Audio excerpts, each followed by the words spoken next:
First and foremost, just offering all honors, praises, respect, acknowledgement, and thanks to the great King of the universe, to the God of our fathers, to the God of Abraham, the God of Yitzchak, and the God of Yaakov. Thanking him for all things and everything. I bid you in the tongue of our forefathers, Shabbat Shalom, Nicole. Shabbat Shalom. Please be seated.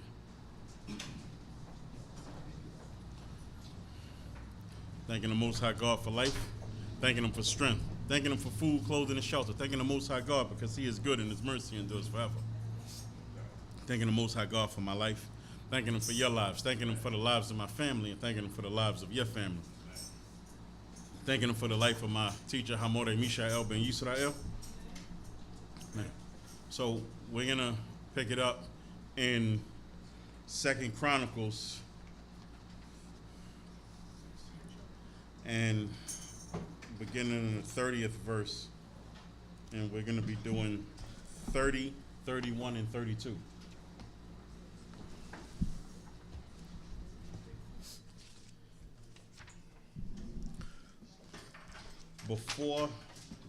Before I get into the portion, I just want to talk about just a little bit of current events that's happening. Anybody heard of Angel Reese? Of course. So Angel Reese is a college basketball player, and she plays for LSU. Mm-hmm. LSU won the women's championships against, was it Iowa or Iowa? Iowa State. Iowa, the Hawkeyes. Iowa State. And so they won. And rather than her getting the proper congratulations, her and the team, for them winning, she got a lot of criticism. She's receiving a lot of criticism up to from the White House. Because towards the end of the game, she told the best player on the other team, can't see me. Best player, can't see me. Everybody's upset.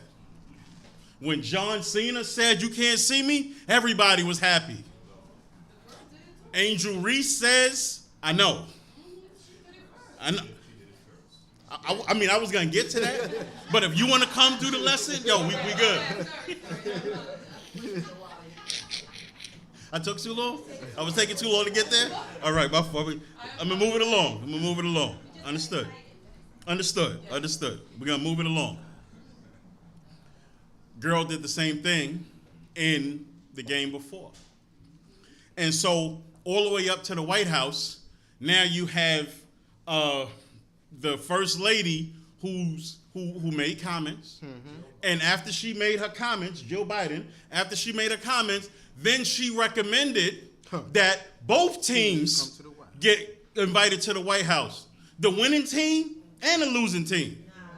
Last time I checked, when the Knicks lost, when did the Knicks lose? 94, 95? 94, 95.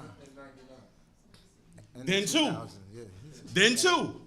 Knicks ain't get invited to the White House when they lost. Nah. The losing team, the second place team, doesn't get invited to the White House when you're in second place. Never. The runner-up is the first loser. That's so. No participation trophies. None of that. But when the Caucasian American lady did it, mm-hmm. It was competitive. Yeah. When it was swag. All that. But when Angel Reese did it, it was bad sportsmanship. And the only thing that it shows you is that in 2023, no matter how subtle, no matter how overt, the racism and the attempts to minimize and dismiss her accomplishments and their accomplishments, because LSU is a mostly black team. Everybody talked about it. Mm-hmm. And these are the times when we need to speak out in favor of our young citizens. Because the last thing that you want her to do is, because once the White House gets involved, this is something that can potentially follow her for a very long time. The LSU coach didn't speak out. Nope. The LSU athletic program didn't speak out. They left this young lady to be able to speak for herself. And she did. Because when Jill Biden apologized, she said, I heard her apology. I don't accept it. I don't accept that. Because we need to learn how to stand up for each other. And I pray that the Most High will bless that young lady with all of the desires of her heart, because she should not be made to feel like she did anything wrong, because she was being competitive and she won. And she won. And she won. She did the same thing the other girl did. Good for her. Blessed be. So we're going to go into the book of Chronicles. We're going to go into the book of 2 Chronicles. And we're going to start in chapter 30. And I'm just going to probably want you to jump into a couple of spots. But We're in the book of 2 Chronicles, chapter 30, verse 1. Hallelujah. And Hezekiah sent to all Israel and Yehudah, and wrote letters also to Ephraim and Manasseh, that they should come to the house of Yahweh at Jerusalem to keep the Passover unto Yahweh, the God of Yisrael. all right. So there's actually a bit more to the history related to Hezekiah and Israel. So when I read it and I looked at it, and it says, and Hezekiah sent letters to all Israel and Judah, and then he also wrote letters to Ephraim and Manasseh. Mm-hmm. And so you kind of wonder, well, why did they make the difference between all Israel and Ephraim and Manasseh?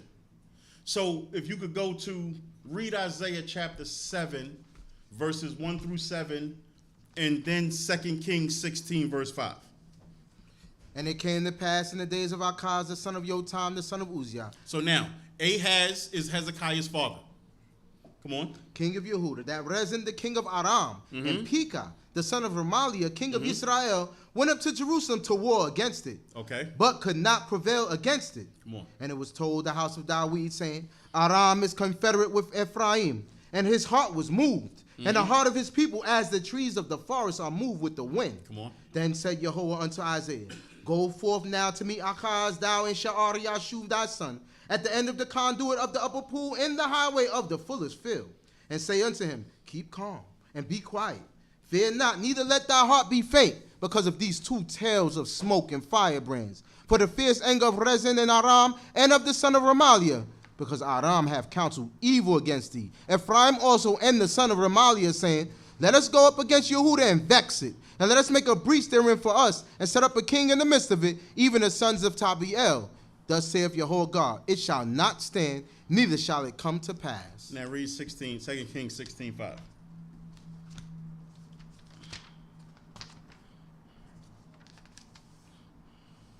Then Rezin, king of Aram, and Pekah, son of Remaliah, king of Israel, came up to Jerusalem to war, and they besieged Achaz, but could not overcome him. So now, the reason that I wanted them to read those two portions is because there was a serious rivalry, not a rivalry. There was major issues between Ahaz and specifically Ephraim, because that's where Pekah was king of at the time. He was king of all Israel, but the main place of it was in Ephraim. Right. And there was major issues between the two, and Hezekiah was alive at this point. So when they came, and Pekah and Aram and Syria surrounded and besieged Jerusalem, Hezekiah was alive at the time. And Hezekiah saw it. And he was old enough to understand exactly what was happening. Right. And so now, with Hezekiah being king, and Hezekiah sending letters to all Israel, and specifically to Ephraim and Manasseh, what I take from that is all of the issues that Hezekiah saw between his father and between Pekah and the Israelites from up north. Hezekiah did not let that stop him from reaching out when it was time to do God's work. He didn't let it stop him. And I bring that out because I want us to consider the same thing. How often do we hold on to issues and fights and gripes from people that had nothing to do with us? How long and how often do we hold on to generational curses and anger and beefs from people long before us? Let it go. And the main reason that we need to let it go is because we need to do God's work. And we won't be able to effectively do God's work unless we can let go all of the anger and the beef and all of those different things that is already in the past. And that's what Hezekiah was able to do. He wrote the letters to Israel, but also specifically to Ephraim and Manasseh, who during his lifetime he saw came against his father with arms. And he was able to let it go. We as a people need to learn how to let certain things go because God is more important than all of that. Come on. Back in Second Chronicles, yes, sir. Verse 2.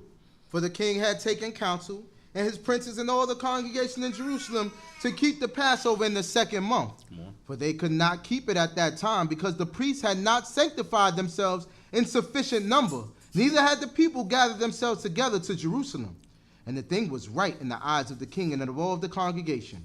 So they established a decree to make proclamation throughout all Yisrael, from Be'er-sheba even to Dan, that they should come to keep the Passover unto Yahuwah, the God of Yisrael, at Jerusalem, for they had not kept it in great numbers, according as it is written. And so they took counsel, they had a conversation, and they decided that we wanted to reach out to everybody, to give everybody the opportunity to come, and we all serve God together. So I want to ask you, how do we feel after Unity Shabbats have taken place? Everybody is happy. You see people that you haven't seen in however long. It's the same thing. Every feast day that we were required to go down to Jerusalem, that's what Unity Shabbat was supposed to be.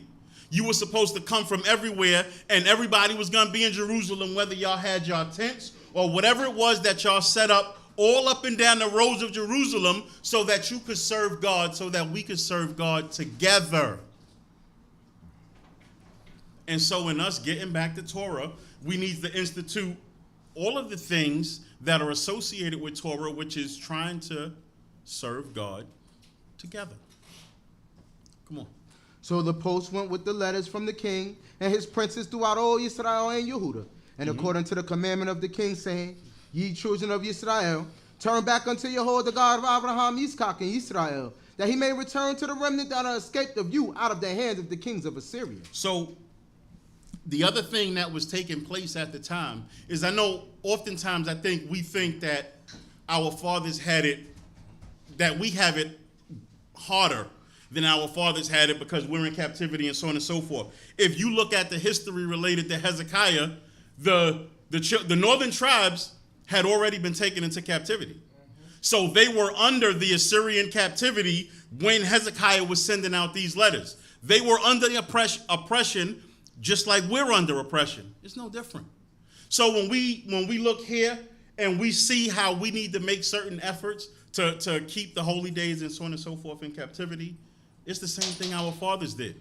God put us in the predicaments that he put us in for a reason, and we need to overcome the reasons for us being here, which is our fault in the first place, and we need to be able to overcome that and observe the days of the Most High God with gladness, just like our fathers did, just like God requires us to do.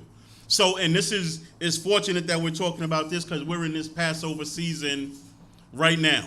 When on Passover, we talked about Josiah, when he kept the Passover, and now here during the midst of the Feast of Unleavened Bread, now we're talking about Hezekiah and how they all came together to keep the Passover. The salient point here is teaching us that we need to learn how to come together to do the things that God required for us to do. Come on. And be not ye like your fathers, and like your brethren who acted treacherously against Jehovah, the God of their fathers, so that he delivered them to be an astonishment as ye see. Now be ye not stiff-necked, as your fathers were, but yield yourselves unto Yahweh and enter into his sanctuary, which he hath sanctified forever, and serve Yahweh your God, that his fierce anger may turn away from you. For if ye turn back unto Yahweh, your brethren and your children shall find compassion before them that led them captive, and shall come back into this land. For Yahweh your God is gracious and merciful, and will not turn away his face from you, if ye return unto him.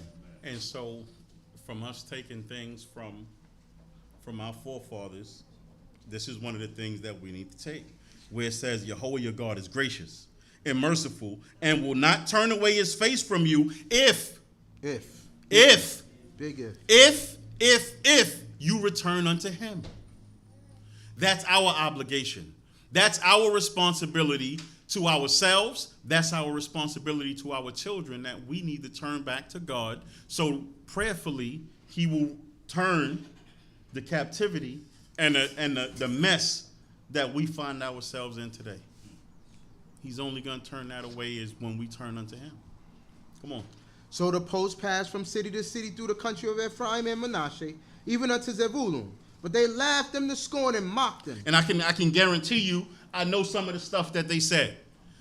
They said things like, look at them, trying to keep the Feast of Unleavened Bread in the second month. That's not when you're supposed to keep it. It's supposed to be in the first month. And according to a Torah, say this, and we find so many reasons to not come together. We find so many reasons. Rather than understanding that we are all in the same predicament together. And the only way that we're going to return back to God is together. When God took them out of the wilderness, he took everybody. And when Korach and those people who were those in the wilderness, when they started to say, you know what, we need to make a prince and captain and we need to go back to Egypt, Moses didn't tell them, well, y'all go ahead. Because that wasn't part of the plan. Because the plan was that we were supposed to go into the land together. The plan is that we need to learn how to get these things together. Come on. Nevertheless, divers of Asher and Manasseh and of Zebulun humbled themselves and came to Jerusalem, and also in Yehuda was the hand of God to give them one heart to do the commandment of the king and of the princes by the word of Yahweh. Because what I want us to consider, when you feel like you work hard and you feel like you're talking to people and you feel like you're reaching out to people and you feel like you coming up here and you feel like you're saying the same things over and over and over. Trust me, coming up here and talking, I'm not talking to the people who've been in Israel 30 years and don't know an aleph from a bait. I'm not talking about them. I'm not talking to them. I'm not wasting energy on them. The thing is maybe you might catch a new person. Maybe you might catch a person who is willing to hear. Maybe you might catch a person who is willing to learn, and the effort and the energy should be expended towards them. Not 30-year Israelites who still want to fight about whether or not you can eat corn during CHOKMAH. We need to, it's that age-old additive where you end up, when you have children and you have a bad child and you have all of these good ones and you end up spending so much energy on the bad one that the good one feels neglected and they don't get the growth and attention and the love that they need because you're so busy spending energy on the bad one. We need to break that cycle. We need to expend the energy on those who show, just like God said, the willing heart. We need to expend energy on those who show that they want to learn, those who show that they want to be a part. Those people who want to just come and just hang out and just kind of be around, you know what?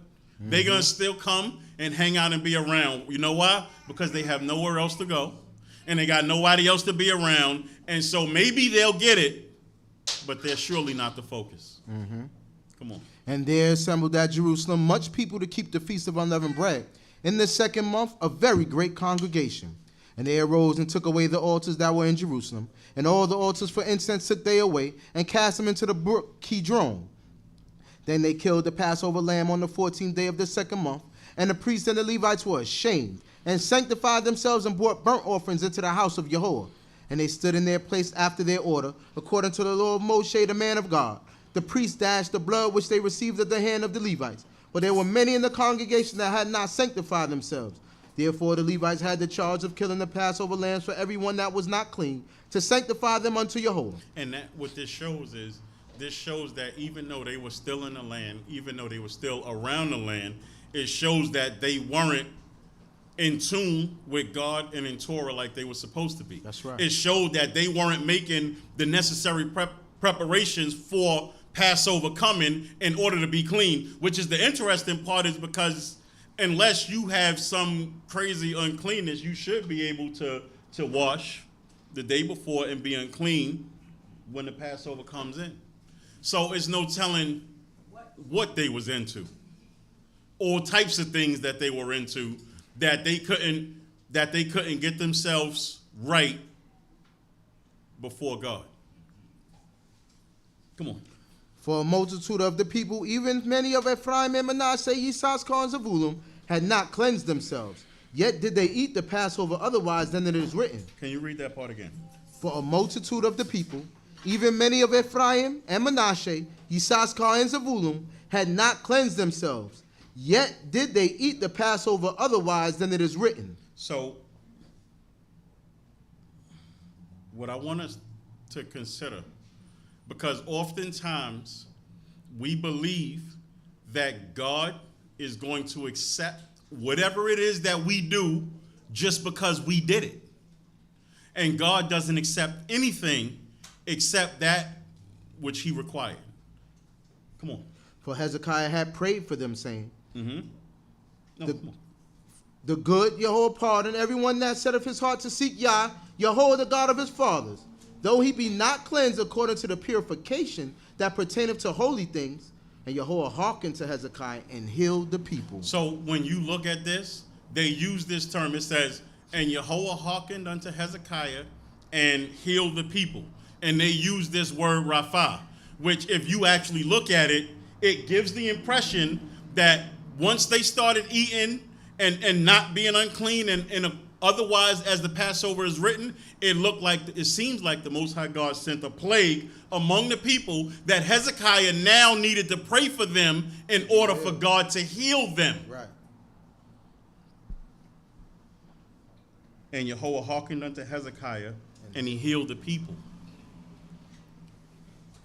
Because they seem to have thought that they can just give God whatever it is that he wanted, whatever it is that they wanted, and God was going to accept it, and God doesn't. Similar to Nadab and Abihu. Right. They gave God what they felt like giving, and God just chose not to accept, Right. which is his right. Come on. And the children of Yisrael that were present at Jerusalem kept the feast of unleavened bread 7 days with great gladness. And the Levites and the priests praised Yahuwah day by day, singing with loud instruments unto Yahuwah. And Hezekiah spoke encouragingly unto all the Levites that were well skilled in the service of Yah. And so, because the other thing that happened was the priests were supposed to be the ones that were supposed to be officiating. The different people were supposed to kill their own Passover offering, but the rest of the offerings, most of the priests weren't clean in order to be able to do it. So the Levites came in, and the Levites assisted, and the Levites killed, and all of the work that the Levites did, when Hezekiah saw it, what Hezekiah did was he encouraged the Levites. It said he spoke to their heart, telling them, listen, good job, excellent work, because it was something that we know that you didn't have to do, but Torah Yah, you was prepared to do it, and that's what made this a success. And that's one of the things that I also think that we can take from this portion, is that we need to learn how to encourage each other. If you see somebody working hard, encourage him. Give him a nice Torah. Tell him a good job. Tell her a good job. Nice job. You see somebody did all the cleaning, they did nice decorations. Yo, listen, excellent job. We appreciate you, because that goes a long, way. And we need to learn how to do that just a little bit more often. Let me not say we need to learn how to do it. We need to normalize doing that just a little bit more often. Because the thing about learning how to come together when you come from all of these different places, the thing that allows you to be able to coexist is that one common goal, but also you enjoy being around certain people. Mm-hmm. You enjoy it. Good job. I appreciate you. I appreciate what you did. And then you feel it increases the morale and makes people want to be a part. And that's what we want. We want to show people the benefit that serving God has to offer. It shouldn't always be a negative. It shouldn't always be people feeling beat down in the house of God. That's a big part of the reason why a lot of people don't want to come to service no more. We done beat people up so much and talk about how nasty and wicked they are. And some of y'all be nasty and wicked. I concur. Teacher. I concur. But that's not always everybody. So we need to learn to focus a good attention on the right people. The wrong people, they're going to be whoever they are. We also need to learn how to raise a standard and tell the wrong people, not here. Yeah, don't come. Don't come. We don't need that here. We don't do that here. Fighting on Shabbat, yelling, arguing, screaming. We don't need that here. We don't need that. We all have to control our spirits in the way that we have to control our spirits. And if you wake up in the morning, on Shabbat morning, and you have reservations about going to service, listen, you need to stay home. However, if we have people who wake up and have reservations about coming to service, we need to consider what we're doing or not doing that's causing people to not want to come to service. Because it's a two-way. You can't always look at it one way. It's the people. No, it's not. It's the people who are us, those of us who speak, those of us who do it. We need to learn how to make people feel more comfortable. We need to learn how to make people want to feel a part. We need to learn how to motivate people and encourage them so that they want to participate. We need to learn to do that too. So the onus is on everybody, not just one part. Come on. So they did eat throughout the feast for the 7 days, offering sacrifices of peace offerings and giving thanks to Yahweh, the God of their fathers. And the whole congregation took counsel to keep other 7 days. And they kept other 7 days with gladness. For Hezekiah, king of Yehudah, did give to the congregation for offerings 1,000 bullocks and 7,000 sheep. And the princes gave to the congregation 1,000 bullocks and 10,000 sheep. And priests sanctified themselves in great numbers. And all the congregation of Yehudah with the priests and the Levites and all the congregation that came out of Yisrael, and the strangers that came out of the land of Yisrael, and that dwelt in Yehudah rejoiced. So I just want to touch on this part where it says the strangers that came out of the land of Israel. Because what happened was the northern tribes were under the captivity of the Assyrians.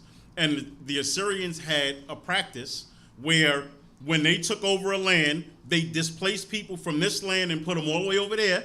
And they displaced people from other lands and put them here because they didn't want you to feel comfortable in your own place, so they put you in a new place. So what ended up happening was you had strangers from a lot of different places. That's actually how the Samaritans got into the land as well. They were displaced and they were put there. And so that's how you have those strangers that came down to serve, to keep the Passover at this point. But the other thing that I want to talk about related to this is, you see how it said, and they rejoiced and they counseled to keep it another 7 days. Mm-hmm. Because they was happy. Because there's no more beautiful feeling in the world than to serve God around other people who are serving God. You know, when you're at home And this is when you're at home and you're listening to drummers play, when you're at home and you're listening to singers sing, it doesn't sound the same as is when you're in service and you're listening to drummers play and you're listening to singers sing. It's not the same. And if you think about when we have just our drummers and our singers, and then when you have other drummers and other singers, don't it sound so much better? When More Arania is singing, but then when you hear Batovia singing, don't it sound much better?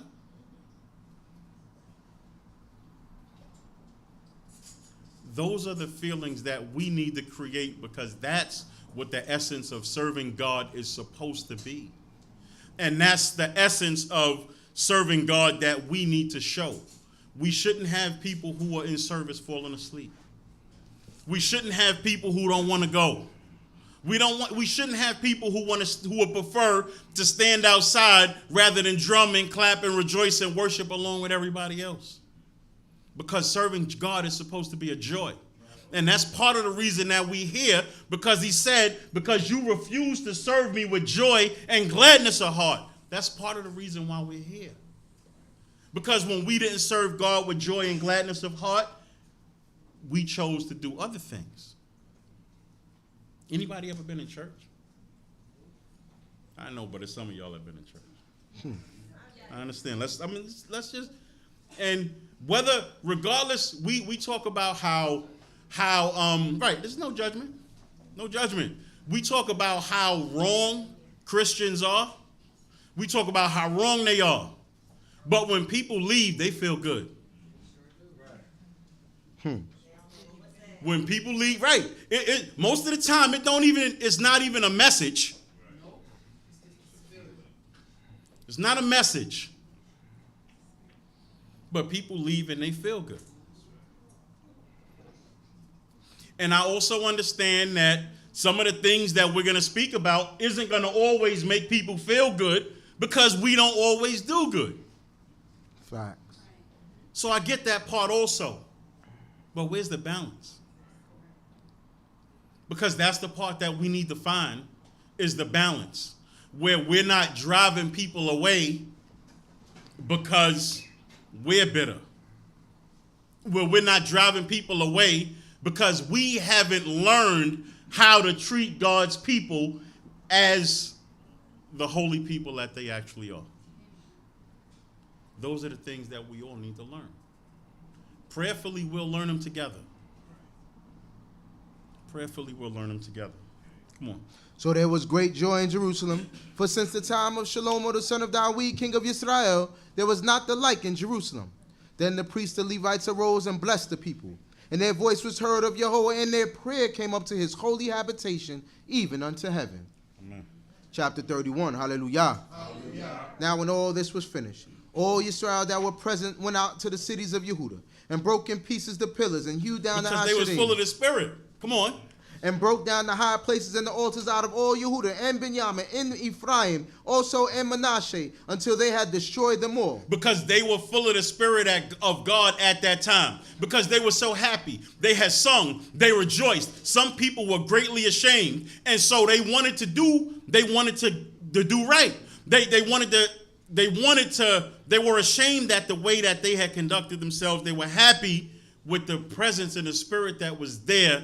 And so this is what they went out and did. And they went out and they broke down the pillars, because there was the zeal that they all felt from the worship of praising God.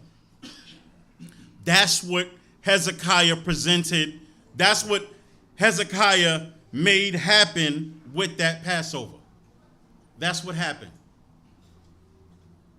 And I just want to go back into 27 for a minute, where it says, then the priests, the Levites, arose and blessed the people, and their voice was heard, and their prayer came to his holy habitation, even unto heaven. Isn't that what we want? I'm just saying, isn't that what you want? Don't you want that after you leave a day of praise, after you leave the people of God, when you on your way home, that you still feeling good because of the Spirit of worship and praise that you just left. Isn't that what we want?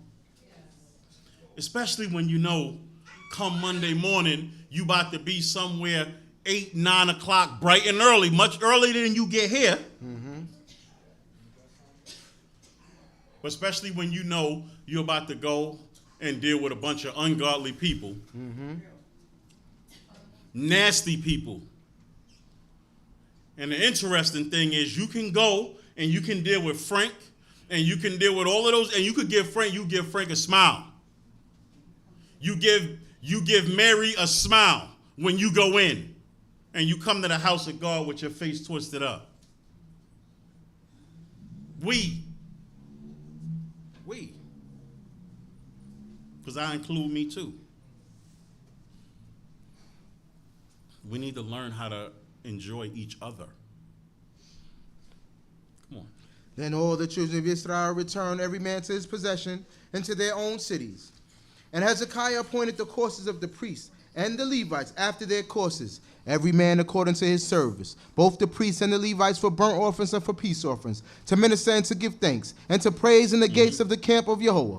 He appointed also the king's portion of his substance, for the burnt offerings to wit, for the morning and evening burnt offerings, and the burnt offerings for the Shabtot, and for the new moons and for the appointed seasons, as it is written in the law of Yahweh. Moreover, he commanded the people that dwelt in Jerusalem to give the portion of the priests and the Levites, that they might give themselves to the law of Yahweh. Because they wasn't giving it before. Because everybody was thinking about me. Mm-hmm. And they weren't giving the portion for the priests, the portion for the Levites. Well, the portion for the Levites, which was then supposed to go to the priests, they weren't giving that. Because everybody was thinking about me. And we was already in captivity, and we knew that the Assyrians was right at the door, and we wanted to hold on to every little thing that we had because we didn't know when something else was going to come. And so we became selfish, when us becoming selfish literally means that our nation doesn't prosper. Mm-hmm. Us being selfish means our nation doesn't prosper. Because the way that the nation is supposed to be is we're supposed to give our tithes to the Levites for their work. The Levites are supposed to give the tithes and their portion to the priests for their work. Mm-hmm. And then God blesses everybody. But when you don't give your part, then the Levites need to find some other way to work. And the priests need to find some other way to work. And then nothing works because we're all holding on to whatever it is that we hold on to. And the nation flounders. Come on.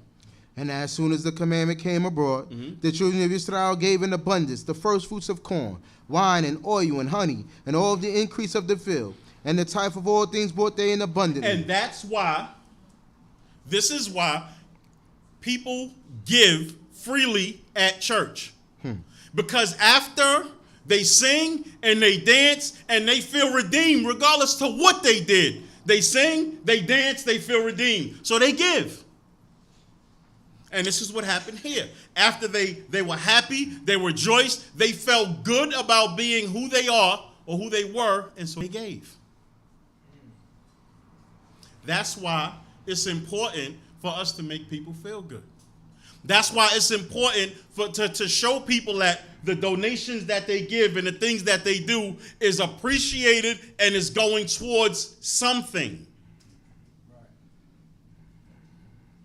Because when you have a bunch of donations stacked up in the bank and nobody's getting help and nothing's improving and nothing's getting better, how do you feel? Mm-hmm. You only live once. You're going to stack up all the money and then what? Can't take it with you? Come on.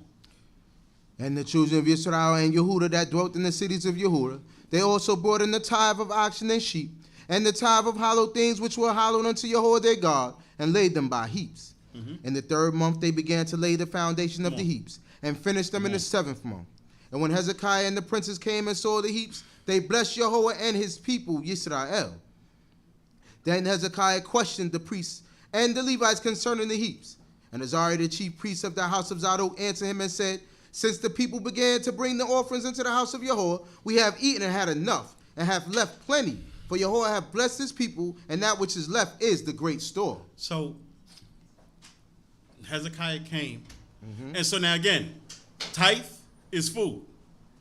So when Hezekiah came after 4 months, and they looked, and what they saw was, they saw piles and piles, heaps and heaps of food.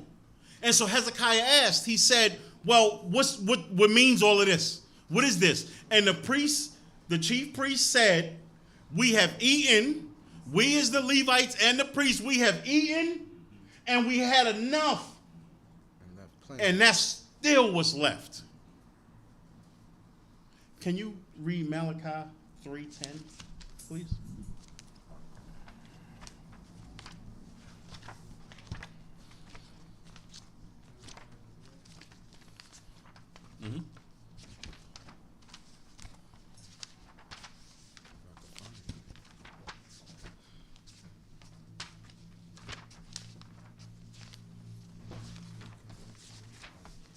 Mind you, Malachi, this is probably 300 years later. Malachi was probably 300 years later. Of course I can't find it right now. It's at the end. I know. You know they got these pictures in here. It's past the pictures. 3:10. Yes, sir. 3:10. Bring ye the whole tithe into the storehouse. Read it again. Bring ye the whole house into the storehouse, that there may be food in my house, Amen. and try me now herewith, saith Yahweh of So now, hosts. hold on, stop right there. So what he's saying is, bring me the whole tithe into the storehouse, one storehouse. Bring the whole tithe into one storehouse so that there may be food there. Food for the who? Food for the people who work. Food for the fatherless. Food for the widow. Food for the people who can't provide for themselves. And once you've done all of that, then what? And try me now herewith, Try saith me. Yahweh of hosts. Try me. Come on. If I will not open you the windows of heaven and pour you out a blessing, that there should be more than sufficiency. That he will pour you out a blessing that you won't be able to contain. That's how the King James reads. He said, try me. And that try me was bring the tithe into the storehouse. All one place. Why? So the people who need help can get the help that they need. To get the help that they earned. And I will pour out a blessing that you won't be able to contain. We're going to go back to Chronicles. Those are the things that we need to implement as well. Those are the things where God said, try me, to make sure the house of God is taken care of. I fully understand that this is not the house of God. This is, however, the place that we've chosen to call upon God.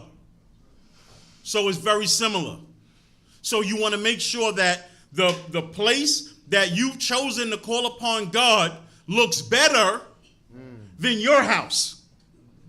Because that's what he said in Haggai.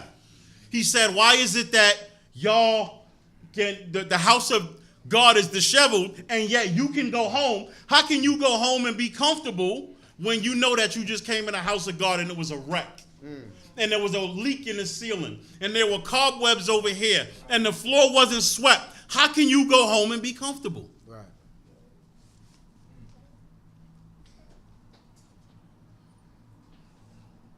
And it's not to make anybody feel bad, it's to make us to consider. Because we all need to do more. Can we all afford to do more? Can we all afford to do more?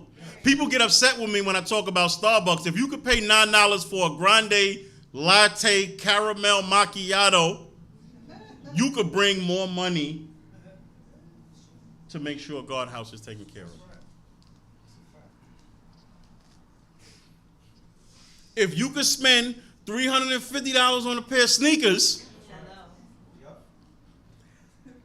and $225 on jeans, and $175 on a t-shirt, you could do more. You could do more.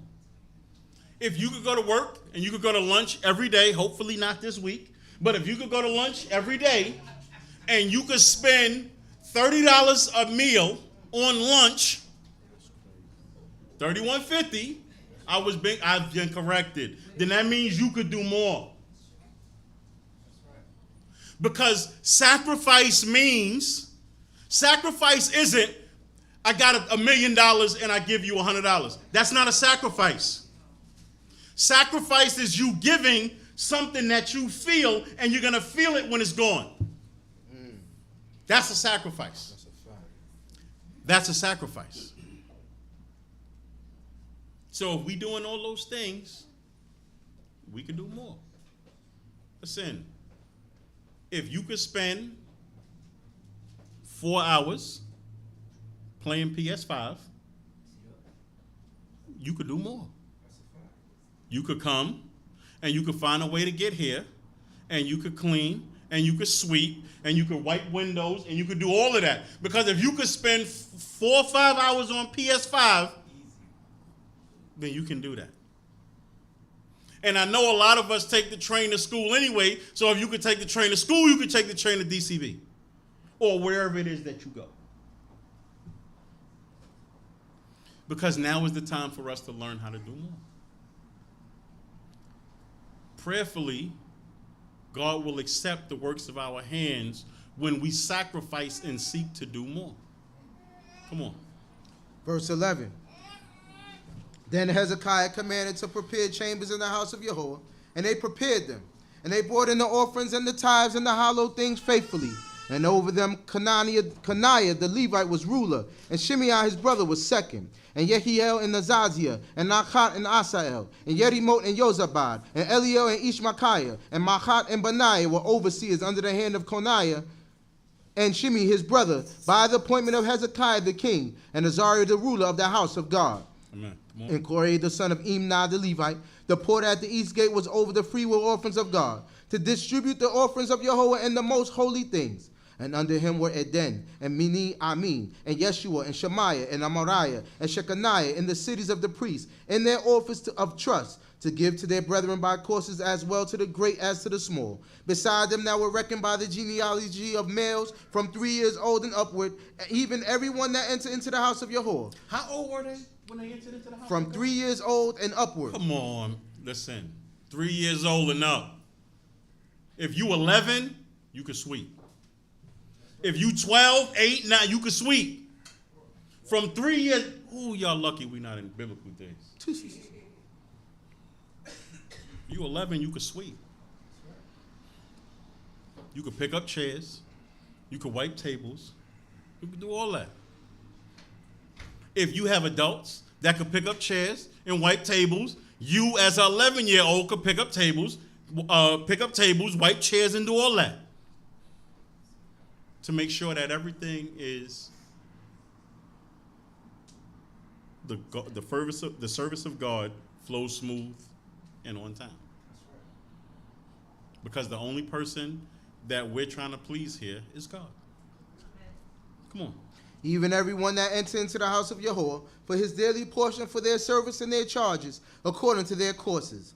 And them that were reckoned by genealogy of the priests by their fathers' houses, and the Levites from 20 years old and upward, in their charges by their courses, even to give to them that were reckoned by genealogy of all their little ones, their wives and their sons, and their daughters, through all the congregation. For in their office of trust they administered the sacred gifts. Also for the sons of Aharon the priest, that were in the fields of the open land about their cities, in every city. There were men that were mentioned by name to give portions to all the males among the priests, and to all that were reckoned by genealogy among the Levites. And thus did Hezekiah throughout all Yehudah. And he wrought that which was good and right and faithful before Yahweh his God. So Hezekiah set up people to clean. Hezekiah set up people to sing. Hezekiah set up all of those things. And when God looked at everything that Hezekiah did, it said that what he did was good and right and faithful before God. Amen. There should be no reason God's service is supposed to start at 11 and we don't start till 12. There should be no reason. And it's the thing is, it's really all of us. It's really all of us.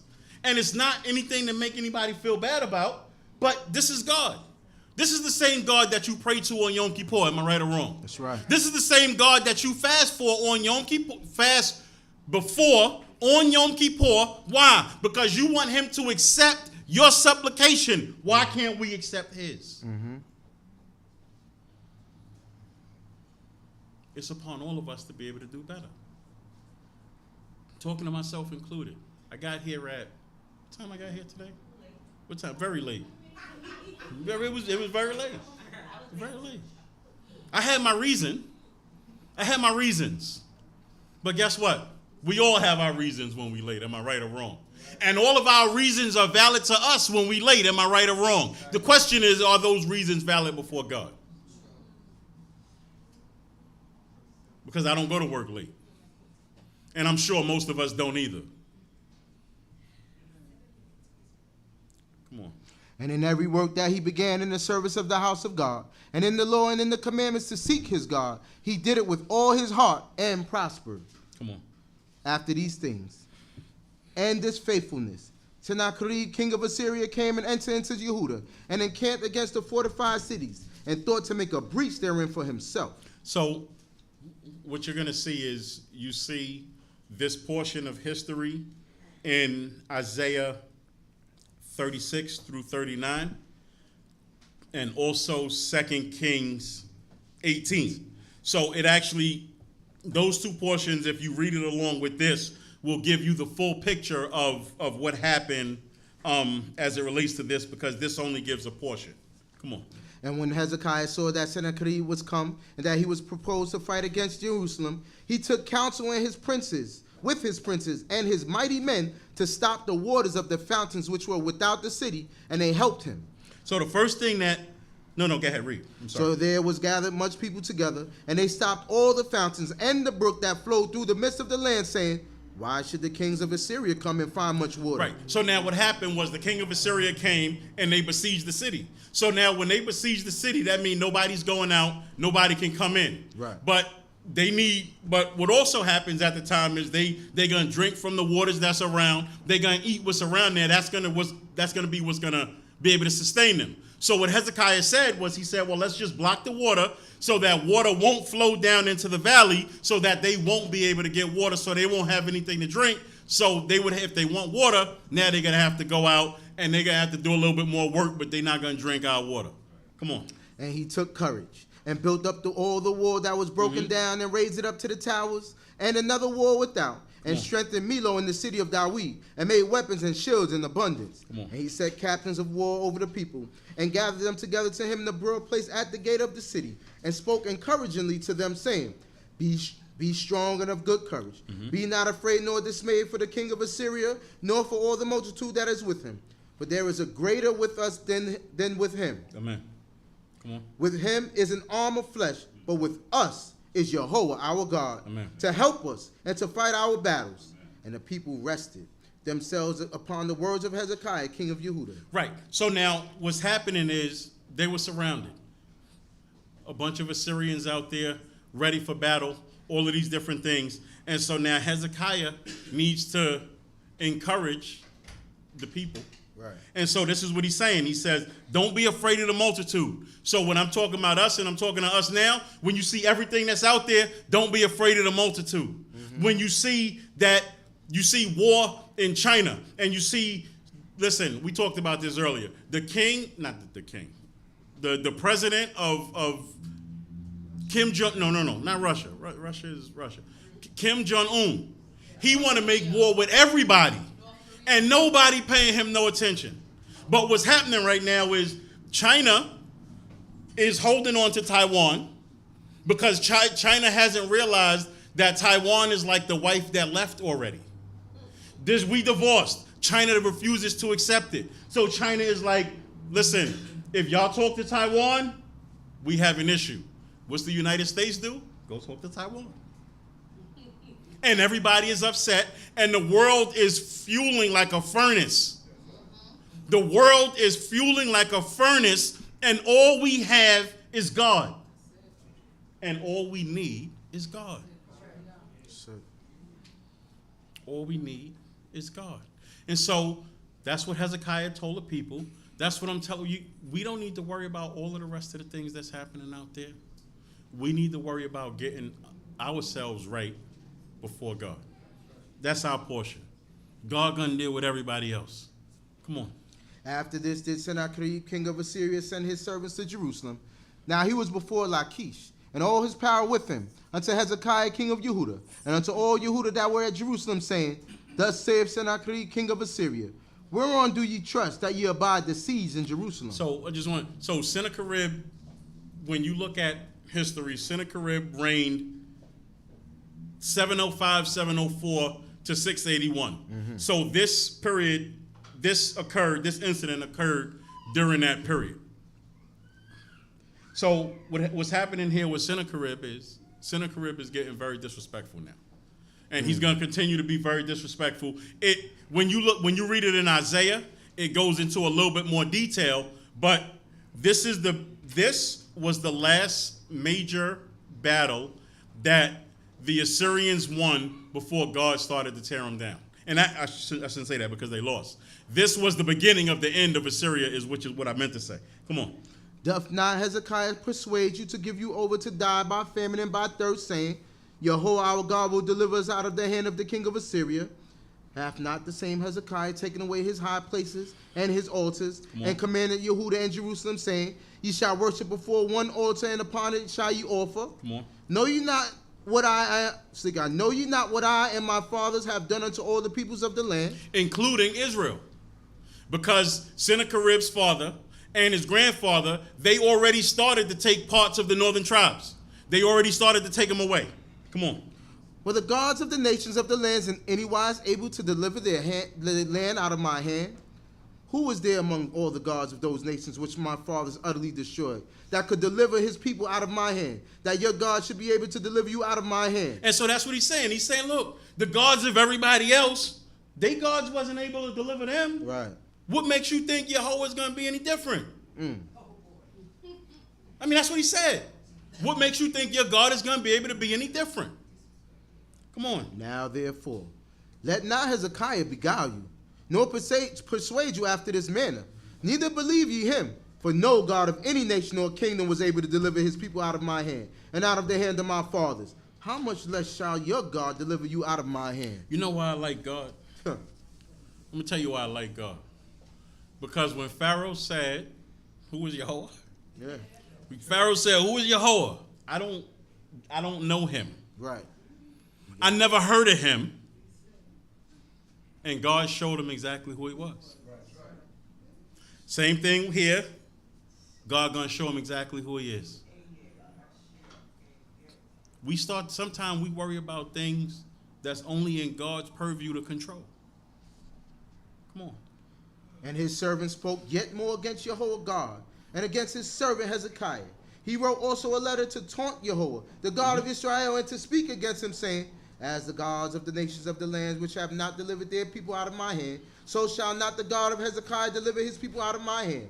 And they cried with a loud voice in the Hebrew language unto the people of Jerusalem that were on the wall, to terrify them and to affright them, that they might take the city. And so this letter that the king of Assyria wrote, this is the letter that Hezekiah took, and he took in his personal chambers, right, and he laid it out, and he said, Yahweh God. That's right. The great king of the universe. Mm-hmm. You see this.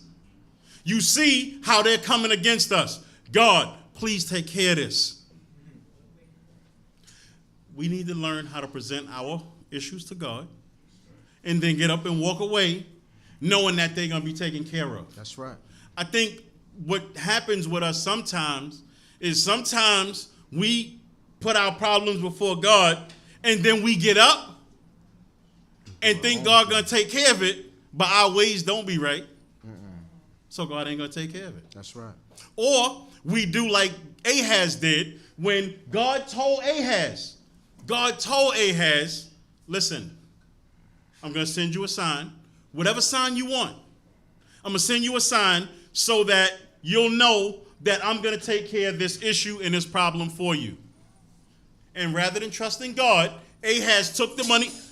Ahaz took God money and paid the king of Assyria to come and save him, rather than trusting in God. And that was Ahaz's downfall. Come on.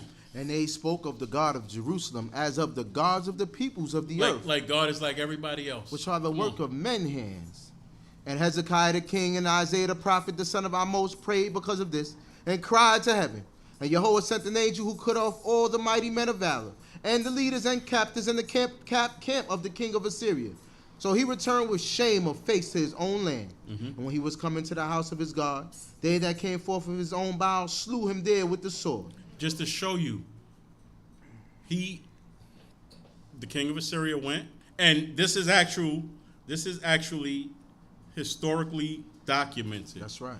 That after Sennacherib, after these things, Sennacherib went home and he was slain by his 2 sons. You're going to tell me our God ain't real? That's right. You're going to tell me our God ain't just and our God don't hear? Come on.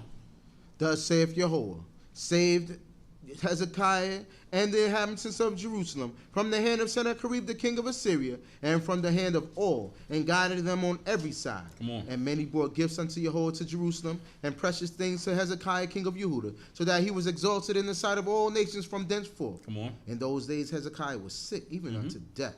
And he prayed unto Jehovah, and he spoke unto him, and gave him a sign. But Hezekiah rendered not according to the benefit done unto him, for his heart was lifted up. Therefore there was wrath upon him and upon Yehuda and Jerusalem. Because what Hezekiah did, this is when Hezekiah prayed for the extra 15 years, extra time. God gave him 15 years so that he would be able to do more. And Hezekiah became pompous, and Hezekiah became arrogant and didn't humble himself. And so God was upset. Come on. Notwithstanding, Hezekiah humbled himself for the pride of his heart, both he and the inhabitants of Jerusalem, so that the wrath of Jehovah came not upon them in the days of Hezekiah. And the only thing that happened, because this was the incident where the king of Babylon came in, the ambassadors from Babylon, and they came in, and Hezekiah showed them everything, all of the treasures in the house of God. Right. Showed them everything. And the prophet came and asked him, like, what'd you do? What'd you show him? And he said, I showed them everything. They saw it all. And the prophet said, okay, based on this, y'all gonna go into captivity, but it won't happen in your days. And Hezekiah's response was, thank God it won't happen to me. Come on. And Hezekiah had exceeding much riches and honor, and he provided him treasuries for silver, and for gold, and for precious stones, and for spices, and for shields, and for all manner of goodly vessels, storehouses also for the increase of corn and wine and oil, and stores for all manner of beasts, and flocks, and folds. Moreover, he provided him cities and possessions of flocks and herds in abundance, for God had given him very much substance. This same Hezekiah also stopped the upper spring of the waters of Gihon, and brought them straight down on the west side of the city of David. And Hezekiah prospered in all his works. Howbeit, in the business of the ambassadors of the princes of Babylon, who sent unto him to inquire of the wonder that was done in the land, Yah left him, to try him, that he might know all that was in his heart. And the only thing that happened was God did it just to see what he would do. And he failed. So when we are put to certain things and some things come up and we just not really sure, just consider that God might be checking on you just to see if you about everything that you say you're about. That's right. Come on. Now the rest of the acts of Hezekiah and his good deeds, behold, they are written in the vision of Isaiah the prophet, the son of Amos, in the book of the kings of Yehuda and Yisrael. And Hezekiah slept with his fathers, and they buried him in the ascent of the sepulchres of the sons of David. And all Yehuda and the inhabitants of Jerusalem did him honor at his death, and Manasseh his son reigned in his stead. Hallelujah. All honors, praises, respect, acknowledgement, and thanks are offered unto the great King of the universe, to the God of our fathers, to the God of Abraham, the God of Yitzchak, and the God of Yaakov. Thanking him for all things and everything. I bid you in the tongue of our forefathers. Shabbat Shalom Lakol. Shabbat Shalom Lakai.